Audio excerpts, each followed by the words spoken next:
테슬라 관련 투자 소식입니다. 생산 지옥 겪었던 테슬라, 내년엔 생산 능력 2배로. 미국 전기차 업체 테슬라가 내년에는 생산 능력을 올해보다 2배가량 늘릴 전망이다. 그동안 고질적인 문제로 꼽혔던 생산 병목 현상을 해소하는 것은 물론 글로벌 자동차 업체들과 다시 격차를 벌릴 것으로 보인다. 시장조사 업체 SNE 리서치에 따르면 올해 3분기까지 세계 80개국에서 팔린 전기차 297만 6천 대 가운데 테슬라는 61만 5,600대로 점유율 1위를 기록했다. 아직은 테슬라와 다른 자동차 업체들 간 판매 격차가 꽤 있지만 기존의 자동차 업체가 전기차 모델을 지속해서 늘리는 상황이어서 2년 후인 2024년 정도면 비등해질 것이라는 전망도 나온다. 테슬라의 생산 능력은 매해 비약적으로 늘고 있다. 테슬라 프리몬트 공장의 지난해 생산 능력은 59만 대, 상하이 기가팩토리는 25만 대 수준이었다. 올해는 프리몬트 공장 60만 대, 상하이 45만 대 수준으로 증가했다. 올해 100만 대 수준이었던 생산 능력은 내년에는 200만 대 수준으로 늘어날 전망이다. 생산량 증대의 핵심은 중국과 독일에 있는 기가팩토리다. 테슬라는 중국에서의 생산량을 지속적으로 늘려왔다. 상하이에서는 보급형 세단인 모델 3와 보급형 스포츠 유틸리티차 모델 Y를 생산하고 있는데 내년 생산 능력을 총 100만 대까지 늘리는 것이 목표다.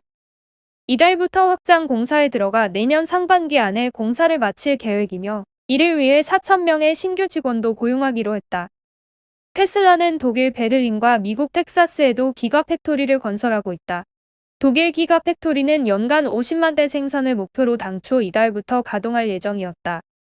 초기에는 주당 1,000대씩 모델 Y를 시범 생산하고 내년 상반기 안에 3만 대의 전기차를 출고하는 것이 목표다. 다만 공장의 물 공급 문제와 관련해 지역사회와 갈등을 겪으면서 독일 정부의 허가가 다소 늦어지고 있다. 텍사스 기가팩토리는 2022년경부터 본격 가동될 예정이다. 애플 관련 투자 소식입니다. 인재 이탈 막아라. 애플, 보너스만 최대 2억 원 지급. 애플이 인재들의 이탈을 막기 위해 이례적으로 최대 18만 달러 상당의 주식 보너스를 지급한 것으로 나타났다. 블룸버그 통신이 핵심 관계자를 인용해 보도한 바에 따르면 애플은 자사 핵심 엔지니어들에게 최소 5만 달러에서 최대 18만 달러 상당의 주식 보너스를 제공한 것으로 알려졌다. 이 보너스는 4년에 걸쳐 지급되며 실리콘 설계 및 하드웨어, 일부 소프트웨어 운영 그룹에 속한 엔지니어들이 대상인 것으로 전해졌다. 애플이 이례적으로 이 같은 규모의 보너스를 지급한 것은 기술 인력을 두고 메타의 인력을 빼앗기지 않기 위해서라는 해석이 나온다. 메타는 최근 수개월 사이 애플에서만 약 100여 명의 엔지니어를 고용한 것으로 알려졌다. 애플 역시 반대로 메타의 주요 직원들을 영입하며 메타와 애플 간 인력 전쟁이 벌어지고 있는 상황이다. 이 같은 인력 전쟁의 배경에는 양사 모두 향후 2년간 증강현실 및 가상현실 헤드셋, 스마트워치 등의 출시를 앞두고 있기 때문인 것으로 파악됐다. 뿐만 아니라 애플이 사무실 복귀를 추진하면서 이에 불만을 가진 엔지니어들의 인력 이탈로 이어졌다는 분석도 나온다. 애플은 직원들이 일주일에 최소 3일은 사무실에서, 하드웨어 엔지니어는 최소 4월 5일은 일해야 한다고 밝힌 바 있다. 반면 메타는 사무실 근무 정책에 대해 좀 더 유연성을 가지고 있다. 블룸버그는 이번 보너스가 성과에 따른 보상 형식으로 매니저들이 선별한 엔지니어들에게 지급됐다고 애플은 밝혔지만 지급 대상에서 빠진 엔지니어들은 선정이 임의로 이뤄졌다며 불만을 표시하고 있다고 전했다. 루시드 관련 투자 소식입니다. 신생 전기차 업체 루시드, 대형 자동차 업체들 도전에 고전. 내연기관 자동차 업체들을 제치고 승승장구할 것처럼 보였던 전기차 업체들은 오랜 기간 마땅한 실적도 내지 못하고 기대감만으로 버텨오면서 점차 투자자들의 외면을 받고 있다. 대신 전기차 업체들의 밀려 길을 펴지 못하던 전통 내연기관 자동차 업체들은 전기차 투자 승부가 먹혀들면서 서서히 투자자들의 관심을 다시 끌어모으고 있다. 테슬라가 점차 내려놓고 있는 고급 전기차 시장을 공략한다는 목표를 세운 루시드고 기대에 못 미치는 성적을 보이고 있다. 지난 7월 특수목적 합병법인과 합병해 나스닥 거래소에 우회 상장한 루시드 역시 리비안처럼 호재가 없지 않았다. 한 번 충전으로 약 837km를 주행할 수 있는 전기차 가운데 주행거리가 가장 긴 전기차 루시드 에어가 모터트렌드의 올해의 자동차 상을 받은 것이다. 그러나 악재 역시 곳곳에 도사려 있다. 미국 증권거래위원회가 루시드와 스펙 간 합병에 일부 문제가 있다고 보고 소환장을 보낸 것이다. 루시드 주가는 아직 공모가 14달러에 비해서는 높은 수준이지만 최고가 65달러의 반토막 수준으로 주가가 하락했다. 전기차 스타트업들만 고전하는 것은 아니다. 테슬라도 최근 하락세다. 최근 회복하기는 했지만 시가총액 1조 달러 선이 무너지기도 했다. 급속 충전 시설 투자 등으로 전기차의 호재가 될 조 바이든 미 대통령의 대규모 경기부양 프로그램이 상원에서 제동이 걸린 탓이다.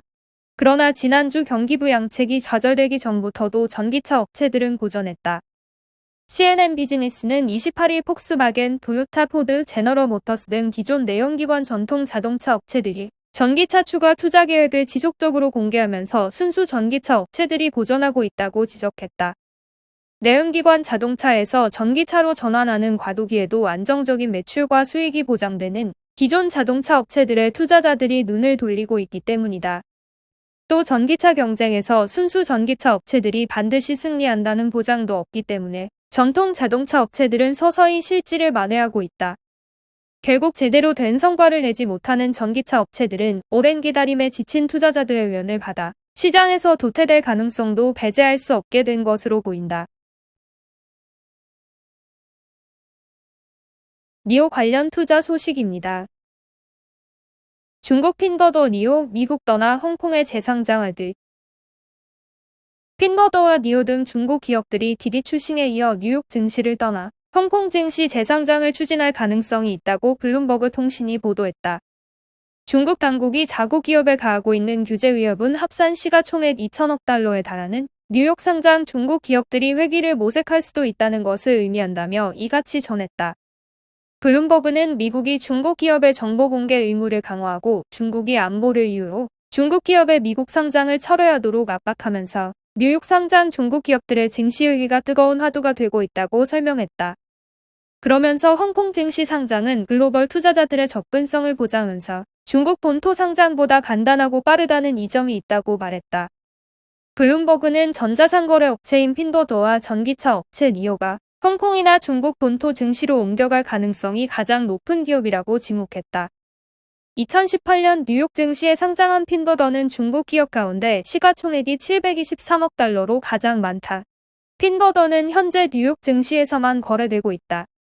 핀버더의 주가는 지난 2월 역대 최고가를 기록했으나 이후 중국 기업에 대한 매도세가 나타나면서 현재는 고점 대비 70% 정도 하락한 상태이다. 핀버더와 마찬가지로 2018년 뉴욕 증시에 단독 상장한 니오의 시가총액은 516억 달러에 달한다. 니오는 테슬라의 모델 3과 경쟁할 두 번째 세단을 공개했지만 규제 리스크의 시장 반응은 차갑다. 뉴욕 증시에서 니오의 주가는 지난 2월 고점을 찍은 뒤 하락세로 돌아서 약 50% 하락했다. 이밖에 온라인 부동산 중개업체 케홀딩스와 온라인 구인 구직 플랫폼, 보스즈핀 운영사 칸슌, 텐센트 뮤직 엔터테인먼트 그룹, 후투증권, 온라인 동영상 서비스 업체인 아이치이 등과 같은 뉴욕 증시 상장 중국 기업도 홍콩 증시로 옮겨갈 가능성이 있다고 블룸버그는 전했다. 리비안 관련 투자 소식입니다. 리비안이 그렇지. 고용량 배터리 탑재 전기차 납품 또 연기. 전기차 스타트업 리비안이 일부 전기 픽업 트럭의 납품을 또 한 번 연기한다.